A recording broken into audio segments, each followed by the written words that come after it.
दोस्तों अगर आप सोलर पैनल खरीदना चाहते हैं और आप ये सोच रहे हैं कि डायरेक्ट सोलर से हम क्या क्या चीज़ चला सकते हैं, और या फिर खरीद भी लिए हैं तो ये सोच रहे हैं कि हम डायरेक्ट सोलर से हम क्या क्या चीज़ चला सकते हैं, कितने एलईडी लाइट जला सकते हैं, कितने फैन चला सकते हैं, कितने टीवी हम चला सकते हैं एक सोलर पैनल से, या फिर आपके पास एक से ज़्यादा भी सोलर पैनल है, तो आपके मन में ये सारे सवाल हैं, तो इस वीडियो को बिल्कुल भी फॉरवर्ड मत कीजिएगा दोस्तों। बहुत ही समझने वाली बात है। अगर आप वीडियो को फॉरवर्ड करते हो तो आपको बिल्कुल भी कुछ भी समझ में नहीं आने वाला है, तो वीडियो को बिल्कुल भी फॉरवर्ड मत कीजिएगा। वीडियो स्टार्ट करने से पहले एक छोटा सा रिक्वेस्ट है दोस्तों, वीडियो को लाइक कर दीजिए और हमारे चैनल पर पहली बार आए तो चैनल को भी सब्सक्राइब कर दीजिए। और सोलर पैनल से रिलेटेड मैंने बहुत सारा वीडियो बनाया हुआ है कि बिजली बचत कैसे कर सकते हैं सोलर लगा के, ये सारा आपको मेरे चैनल पर मिल जाएगा। तो डिस्क्रिप्शन बॉक्स में सबका लिंक मिल गया, आप वहाँ पे क्लिक करके देख सकते हो। तो पहले इस वीडियो को आप बिल्कुल भी फॉरवर्ड मत कीजिए और इस वीडियो को लास्ट तक देखिएगा। तो चलिए दोस्तों हम पहले बात कर लेते हैं सोलर पैनल के बारे में। सोलर पैनल दोस्तों दो तरह का होता है, एक होता है एसी मॉड्यूल सोलर और दूसरा होता है डीसी मॉड्यूल सोलर। तो सबसे पहले हम बात कर लेते हैं एसी मॉड्यूल सोलर के बारे में। एसी मॉड्यूल सोलर दोस्तों वही होता है जो कि हमारे घर में इलेक्ट्रिसिटी के साथ ही मिलके सप्लाई करता है। मतलब कि दोस्तों आपके घर में गवर्नमेंट के थ्रू अगर जो भी इलेक्ट्रिसिटी आया हुआ है आपके घर में, उसी के साथ ये भी कनेक्शन होता है। एग्जाम्पल के तौर पर हम आपको समझा देते हैं दोस्तों। मान लीजिए दोस्तों एसी मॉड्यूल सोलर खरीदा हुआ है 100 वाट का, ठीक है, और आपके घर में ऑलरेडी मतलब लोड है 150 वाट का, ठीक है। तो वो दोनों का जो सोलर का और इलेक्ट्रिसिटी का दोनों का कनेक्शन एक ही जगह पे होता है, जहाँ पे आपका बिजली का मीटर लगा हुआ होता है, वहीं पे कनेक्शन होता है। तो चलिए दोस्तों अब हम आपको एग्जांपल के तौर पर समझा देते हैं एसी मॉड्यूल सोलर के बारे में। जैसे कि आप फिगर में देख पा रहे हो, ये है एक एसी मॉड्यूल सोलर। ये भी दोस्तों आउटपुट सप्लाई करता है डीसी करंट ही, लेकिन दोस्तों इसके पीछे में जस्ट पीछे में ही लगा हुआ होता है डीसी को एसी में कन्वर्ट करने के लिए माइक्रो यूपीएस, जो कि आप यहाँ पे देख सकते हो। ये दो वायर आपको दिख रहे होंगे, ये दोनों वायर मतलब आउटपुट देते हैं डीसी ही, लेकिन बगल में जस्ट एक यूपीएस लगा हुआ है।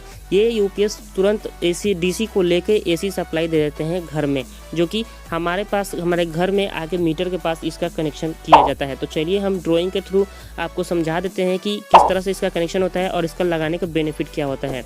दोस्तों यहाँ पे आप समझ सकते हो ड्राइंग के हिसाब से, यहाँ पे एसी मॉड्यूल सोलर भी एक फिगर बनाया हुआ है, नीचे के एक घर का तो फिगर बनाया हुआ है, और यहाँ पे एक टावर का फिगर बनाया हुआ है, जो कि टावर वाला है इलेक्ट्रिसिटी जो हमारे गवर्नमेंट के थ्रू आता है। और एसी मॉड्यूल सोलर जो आप यहाँ पे देख सकते हो 100 वाट, और नीचे है हमारा घर जो कि 150 वाट। टोटल लोड यहाँ पे 150 वाट हमारे घर पे है, ठीक है। अब यहाँ पे दोस्तों 100 वाट क्या करेगा, हमारा जो सोलर है वो सप्लाई दे देता है, और 50 वाट जो है वो सप्लाई दे देता है इलेक्ट्रिसिटी। तो 100 वाट और 150 दोनों मिलाकर 150 वाट ऑलरेडी पूरा हो जाता है दोस्तों।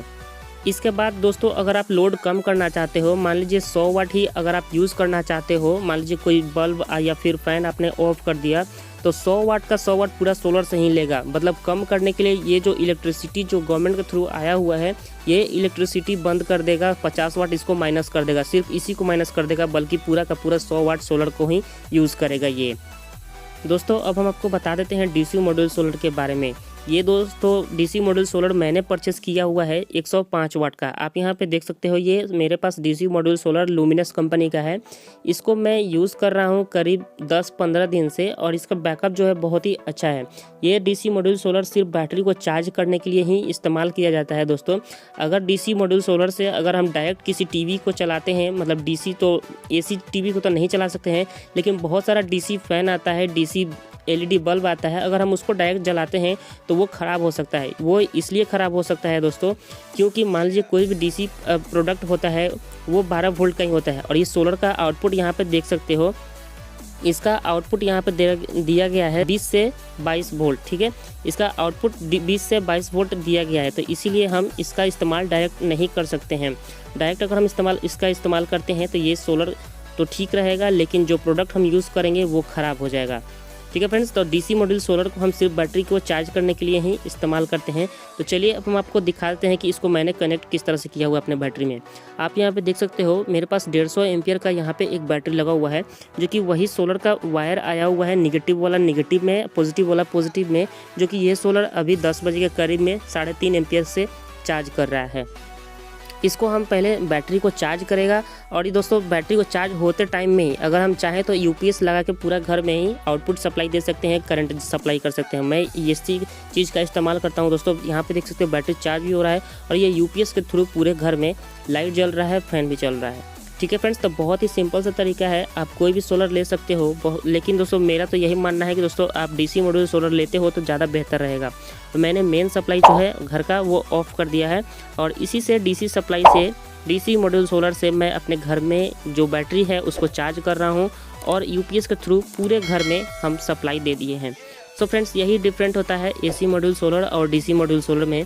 तो आई होप ये वीडियो आपको पसंद आया होगा। वीडियो पसंद आने पर वीडियो को लाइक कर दीजिए। हमारे चैनल पर पहली बार हैं तो चैनल